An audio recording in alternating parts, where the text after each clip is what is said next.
Hey everyone, Ryan Friend with Dust2us, and I've got another interview here with Nate madcow Rett of the Bad News Bears, who have just come from behind in their 2-1 victory.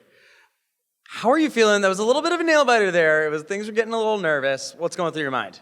I mean, realistically, when it comes to like a tournament setting like this, a W is a W. You'd obviously like it to be a little bit cleaner and take a lot less time than it did. But I mean, with us not actually getting into any scrims or anything yesterday, today was our essential warm-up. So it was sloppy, it was rough, but I mean, we got the W. That's all that really counts. That first map was looking a little rough there. Obviously, we went into OT. I think our first OT of Fragadelphia that we've had. What was kind of running through your mind once you're getting towards those later rounds thinking, wow, this could really go the distance?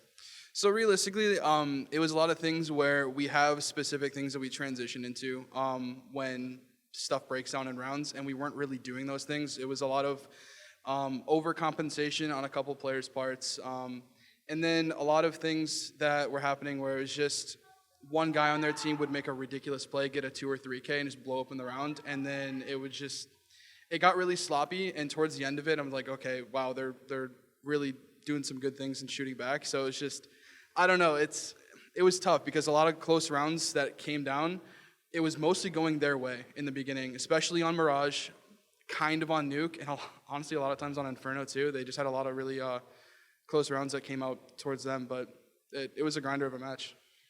Bad News Bears has really kind of evolved recently. Obviously, you have the new additions of Momo and Pluto and even Schwan.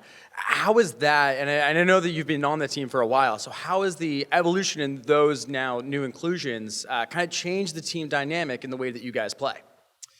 I wouldn't say it necessarily entirely changed the way we play. With the way Alan and I kind of design things, it kind of stays the same. We tried initially doing like kind of plug and play with players where we kind of kept the same roles with Alan and Gabe, Shakespeare and Spudgy respectively. But we kind of found out that it wasn't really going to work the exact same way, so we kind of rehauled a couple things, changed a couple spots around, but for the most part, there are days when things look perfect, and there are days when things look really, really, really sloppy. So it's kind of like we take it day by day, and our best days of practice are the ones where we're kind of getting slapped around, but we know what our issues are, and we go and talk about it in the server. It's just a matter of translating those things that we talk in the server into matches. You know, you were saying earlier that you didn't do any scrims yesterday. This was kind of your warm-up BO3 here. You could only have to play one more BO3. I know it's coming up very soon. You only got about a good 20-minute break since that game went so long. So how is the mentality of the team as you're trying to regroup, get everyone a little bit freshened up, and dive right back into it? So when we're doing a little bit of trolling, we like to call it serving up from some sausage, egg, and cheese McGriefs.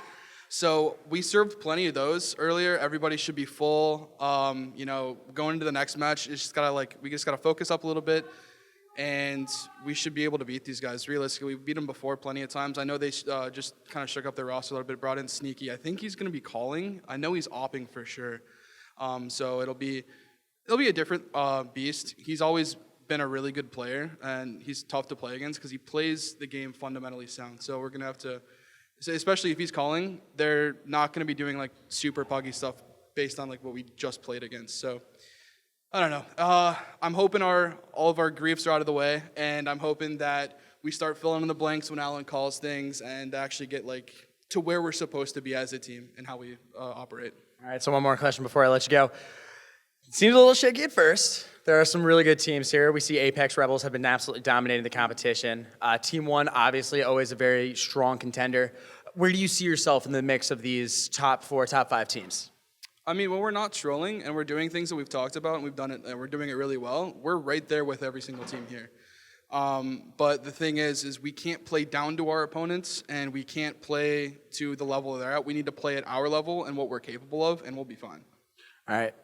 Nate, thank you so much for taking the time to speak with me. This is Ryan Friend over at Dust2us. Everyone make sure to go to Dust2us for our live blog, all of our coverage, all of our funny tweets. Make sure to check it out and keep supporting our live coverage of Fragadelphia this weekend. Thanks, Nate.